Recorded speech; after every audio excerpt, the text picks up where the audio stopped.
Let's spring into action.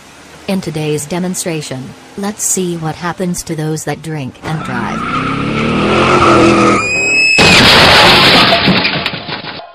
CCV Radio wishes to advise, if you value your life, don't drink and drive. If you decide to have a few, take a back seat and have a designated driver. Tell it as it is, with your hosts, Leon George and John Gelman. Real talk, real issues. Yeah, thank you. Welcome back. Welcome back to CCV Radio, the number one place for talk. You listen to the number one internet station broadcasting to you throughout the globe. And tonight our topic is assisted suicide, euthanasia. And with me again, once again, I have John Kilman out of Barbados and Reverend Henry, who's on the panel tonight. Now, before we go for the break, we were just in the middle, we're discussing that whether someone has the right to assist somebody or not, the right to die. Now, off-air, John was making the point that a nurse or a doctor don't have that right to assist a person if they want to die. Well, if you live in a country where the law gives you that right, but my thing is this, I am just asking the question, throwing it out there, that you're lying on the bed, and I make this one earlier, I can't just overstress this one. You cannot do anything for yourself. You can't even brush your teeth. You can't change your clothes. You can't even take a bath. Someone has to do that for you.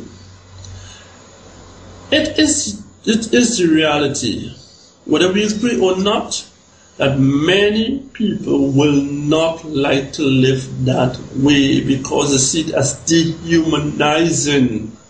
Now, the basic point here is this. If the act to die, whether we will be committing a wrong by assisting them, if they ask for our help in ending their life, the basic point, would we be committing a wrong or doing a good, taking this person out of their misery? That is the fundamental question here tonight. Yes, you would be doing it wrong. And how is that wrong? Why would I be doing it wrong? Because you didn't give life, you had no right taking it. But I didn't take it on my own. The person said they don't want. You took it because he could not take it.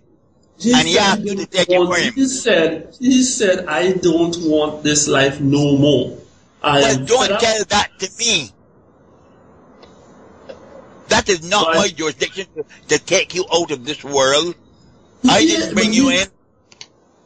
But I am asking you to provide me with the opportunity to end this life that I don't want anymore. I can't live this way. It's too dehumanizing. It's undignified that I should lie here and someone do everything for me. You are dictating my life. When I lie, when I sit up, when I eat, when I take a bath. You are doing all that for me. I don't have a say in my life now. I don't even have a say that I don't want to live no more. What kind of life is this? How are you? When you tell me? If I were on the program tonight in Reverend Henry's position, I would tell you what I can do is to tell him to tell it to Jesus. But as a social worker, that's not my role. But I'm surprised that Reverend Henry hasn't told it that yet. No, because Jesus said that he came to give life. All right. So there we are. And even that stronghold has been broken down. Yeah, even then though, death is an inevitable process of humanity. Yeah. And there are times when the Bible does talk about people when they were punished by death, and that was punishment. But it does not address the issue of euthanasia. It certainly doesn't. There's nowhere in the Bible that talks about death as a merciful end to your life? It does No. not. So what about the people who go into war, sometimes risking their life willfully knowing that they will die? That's different. That's totally different. Do you know that God once said to the Israelites, utterly destroy the Amalekites? He gave life and he can take it. And he can state how it should be taken. That's not my concern. That's why I ask if you believe that. Right. And you think yes. Right. I want to ask you too, did God really make us to lie on a bed where someone else should do everything for us? As I mentioned yesterday, determine when we eat, what we eat, when we sit up, when we lie down, when we take a bath, when we go outside to take some fresh air. George, I'm not being facetious. I'm not being facetious, but you asking the wrong person that question, you know. No, we on the panel. Don't ask me. I am saying to you, is Hey, this George, George, let me be ridiculous. You get up one morning and you're going down Broad Street and you forgot that you didn't get a shower before you left. Well, he wouldn't be in Broad Street. Well, but yeah. But would you then go and strip and get a shower in Broad Street? Of course not. That is just a shower because you remember here, that is different. Remember, I now have the right to determine whether I stay so the whole day, or I go and have a next shower, or I go home and have a shower, or I go to somewhere else and have a shower. Remember, I still have the right to do that. But the person who lies on a bed do not have that right, so that is different. George, what you are asking us is this. If a man really wants to die because he cannot take his present life's condition, shouldn't someone assist him in getting him out of it? I am saying categorically no. There's not two ways about that. I am not the person to take you out. But isn't it dehumanizing or undignified? That is not my concern, that I did not put him in that, and I am not going to do that. The man is ill, he will get, wait a minute, he will get all the necessary nursing care and medication that I can give. And if I am the doctor, I will make sure that he gets everything. If he's got pains and whatnot, there are many analgesics that he can have a medical dose, a therapeutic dose, but not a lethal dose. And that is the point. And that is all I can do as a human being. Wait a minute, George. I can put him under prolonged narcosis. I can do that as a doctor. Yes, you got something in? I can put him on prolonged narcosis. I can do that. He's still alive, but to give him a lethal dose, no way. Yeah. And John, that is exactly the point. You are saying I could do this and I could do that. You have to do for him. He don't want you to do for him. He cannot do for himself, and he don't want somebody to do for him. So doctor, he is not. Wants to know. That's the point I'm making here. George, he don't want to live like that. George, I am the doctor. I am treating him. When I went and I did my studies as to how to handle and manage these cases, he was nowhere there. He can't now come and tell me how to do it. I am not. Don't have to do it. He should have some means necessary to say, this is the way I want to live and this is the way I don't want to live. This is the way I, as your doctor, am treating you. I am not allowing you to suffer. I am giving you all the necessary things for a palliative passing. I am in many instances, your doctor have done their best. And the best is not good enough for the patient, but they are giving it their all. Doctors, 99.9% of doctors do this. If the doctor who's trained in medicine decides that he wouldn't want to do it, what give you the right to do it? The person who asks for it. Well, the person might have asked the doctor turned him down. And then and it's like anything else, if you ask somebody something, or you go to do business with somebody, you don't get satisfaction. One place you go to somewhere else where you get satisfaction. All right, let me ask you a question, George. The doctor have the right to turn you, just like you have the right to, the doctor have the right to turn you down too, to say, I'm not assisting you too, All right, just a minute. Right away from the doctor. George, let me ask you a question. Dr. George. John is terminally ill and in severe pain. His sphincter muscles have all betrayed him, and he's wet and dirty continually. John begs his Dr. George, Dr. George, help me out, please. If you refuse, would you be cruel? No. Would you be unkind? Would you be unkind? No. Then we make a big loud announcement. What are you talking about now? What's your argument? I am saying to you, I'm basically talking about people's rights here now. Okay? So I can't have one rights for one person I don't have. The doctor have his rights to say no or refuse. Of course. The person have rights to say I want to die. So I can't say and that. Anybody else that he goes to after that, any subsequent appeal he makes can be turned down too.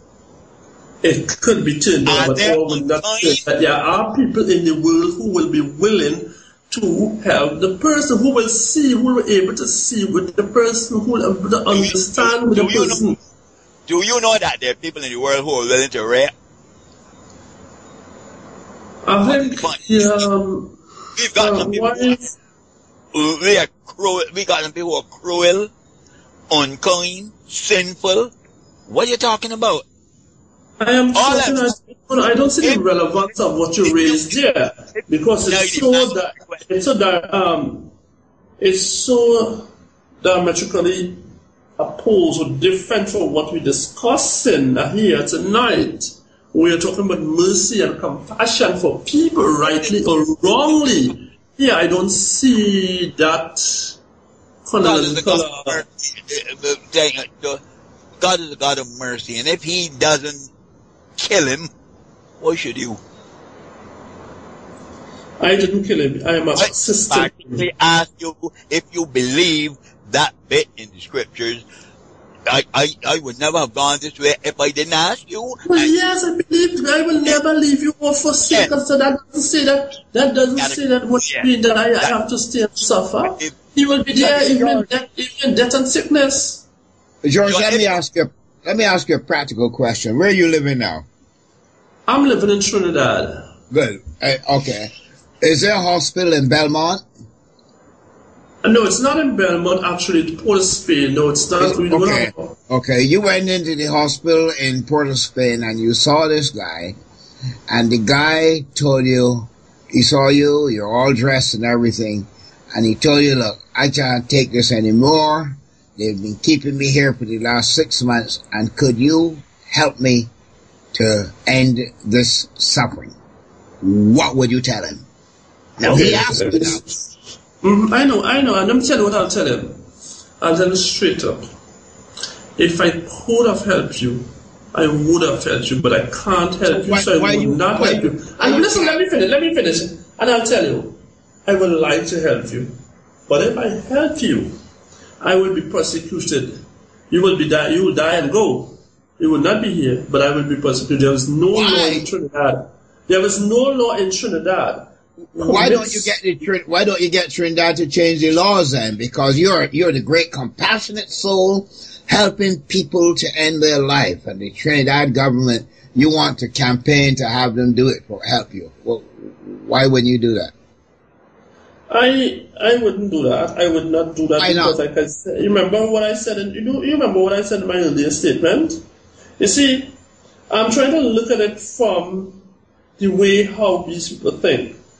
I can't get inside of the brain, but remember what I said from earlier on, mind is open on this, but no one cannot tell me to do that or help them to do that here in Trinidad and Tobago. I'll be breaking the law. I am wise. There's so many things in the law that I don't agree with. I am one for upholding the law. The law does not permit me to assist you with your suicide. Yeah, but you can lead a campaign in Trinidad to get the laws changed. I could, if I feel, anybody could, if they feel strongly about a particular subject. But you feel strongly about it. You're defending it. Am I? Yes. I explained to myself, I saw it, I see it as a topic that I will learn and understand a little more. I am trying to present the side of how these people from this organization think, and that is all what I am doing. Well, that is all what I'm doing. I look here just now, I didn't see any. So, that's what I'm actually doing. Okay. But yes, you're right. Anybody can lead a campaign for any situation that we feel strongly about. This is no easy decision, to end somebody's life, to assist somebody to end their life. That's no easy decision. People who really do these things and stand up and unapologetic of what they do, people like Vosky and others and these groups, that who will do these things. There's no easy decision for them. Some of them do not even care if they go to jail because they believe what they're doing is right. They believe they're doing it and they're standing up for it. Let me tell you, if you go and talk to Vosky now, he's very unrepentant of what he would have done. And if he comes back out of jail and get his license to practice, he will not stop it. He will not stop it. And it's because he believes in that. He believes in what he do. His reasons for doing it is not one of many people would agree with, but that's the way he see it. He see it from that point of view. And the problem with the world today is that we believe that everybody should see things the way we see it. Once we accept something a particular way, or we have a certain point of view about it, all other point of view or all other views on that situation is wrong, because it's different from the way I see it. It's different from the way I think. It can't be right. And this is what's wrong with the world today. So the world today, many times, a personal opinion does not really deal does not deal according to accurate information. We only like to keep it from a narrow point of view, and it does not open up our minds. It does not allow for balance. You can't once you have a personal opinion, it's almost impossible to have a balanced view on issues. It's always a topic, a situation from your own narrow perspective. Of course, I know what we're discussing here tonight. I know this is not an easy decision. I know this is not a simple topic with a simple solution. It is for me. No, but I have placed myself, and I want to put it back out to you. I want you to place yourself in pains and sores all over your body. You lie on a bed paralyzed from your neck down. Tell me if you can go 5, 6 years with that, 10 years with that. Tell me if you're willing. Just think about it. George, I am not in disagreement with you that the person who is suffering would want to get out of their misery. I have seen many suicides in my career. Many, not one or two. I know people will want to get rid of the problem that they're having. People commit suicide. I've seen suicide. I've seen para-suicides. I understand that. What I'm saying is, I'm not talking about the person who wants to die. I am saying that assisted suicide is not in my bag. At all. There are many ways that you can assist that person. You don't have to give them a lethal dose to get rid of them. How? How, John? Tell me how you assist a person. By medication. Listen to me. By from medication. But if medication were working, why would they have to be on bed? Lying on bed, you're paralyzed from your neck down. Medications are not... If a man is paralyzed and he's got what we refer to as bed sores, you make him as comfortable as possible. You don't kill him because he wants to die. You don't take part in that. I'm not saying that you haven't got people who would, but I am saying that in my opinion, is not the road to go. At all. Yes, but right. That there yet. I know the emails are coming in. I've got my emails for. Yeah, I've got my inbox here open, looking for them. Send. Okay. I'm curious about what somebody else is saying. Of course, because there are lots of views are coming in and the emails are there to be. But I'm saying I to you, don't know, but I'm not getting them here. John. All right, you hold on. To what extent you see somebody suffer? Have you ever seen somebody suffer in the way that I've described? Sure, I have. I worked in a hospital for 38 years. You hear me? 38 years I worked in a hospital. I have seen suicides. So gruesome I wouldn't put them on air. I've seen that, not read about them. I've seen people die. Yeah, but did they die?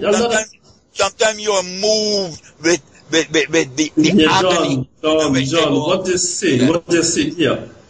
Yes, people die, and people will die all the time. People do die all the time. But does everyone died in a dignified way? What is a dignified way? A dignified way is dying in a way that you died comfortably. You died in a way that you want to die. You never died in a way according to circumstances. So a guy who dies in an accident, huh? Clay, I understand what he means by... I know what he means, yeah. Undignified. Because I've seen people die in a way that you would call undignified. I've seen people die to the point that the nurse had to tether them. I mean, tie them. I've seen that. So yes, if you I have seen that. And I'm saying that none of that says that you should put them out of their misery. It's not a horse that has broken a leg. It's a human creature. And I would not be a part of that. And is it right for a human creature to suffer? I never said that. John, control. I'm asking the question. I didn't say so. That is a question I'm throwing out. I'm throwing a question out to you. But people suffer all the time. Of course they do. And it's not... Go ahead, John. Let me bring an email.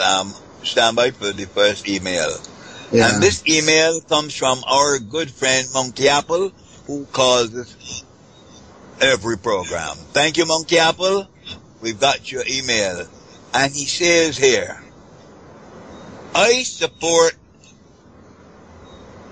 euthanasia because of most people would have their pets put down if they were suffering. This would be regarded as kindness. Why can't the same kindness be given to humans? Because human life is far more precious than the life of your pet snake, pet alligator, or pet cat. Why, can quickly and humanely end a patient's suffering, allowing them to die with dignity. Everyone has the right to decide how they should die, but not who should kill them. I am adding that. Death is a private matter, and if you are not hurting anyone else, the state should not interfere. Illness can take away autonomy, the ability to make choices, and dignity, leaving you with no quality of life. Euthanasia allows you to take back control in deciding to die. Let me run that through quickly again so that that is so interesting. I support euthanasia because of most people would have their pets put down if they were suffering. This would be regarded as kindness. Why can't the same kindness be given to humans? Euthanasia can quickly and humanely end a patient's suffering, allowing them to die with dignity. Everyone has the right to decide how they should die.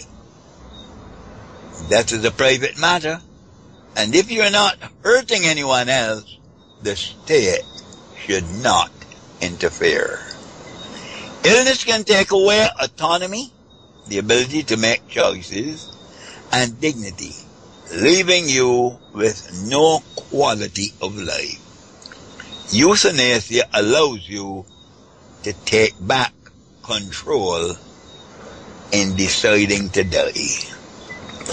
Very interesting. Very interesting email.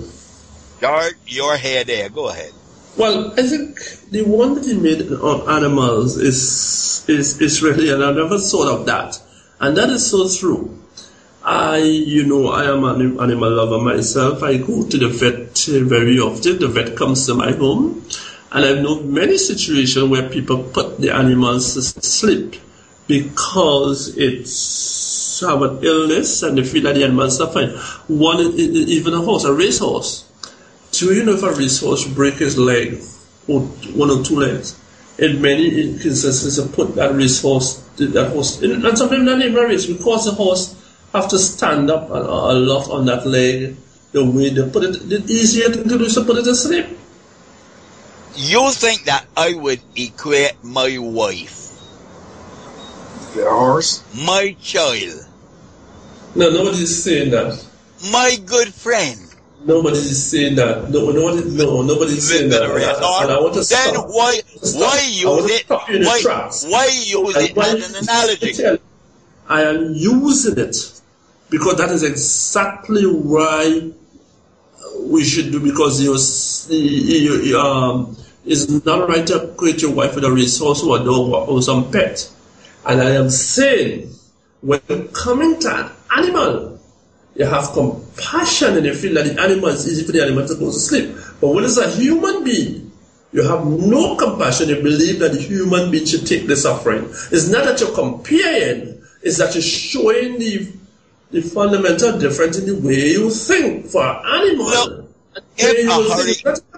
Hold on a minute. That's just an animal. It's not worthy of comparing with your wife or your brother or your sister. And therefore you have compassion. Don't put it to suffer. George, but when you are suffering, you don't have the same. Let them suffer.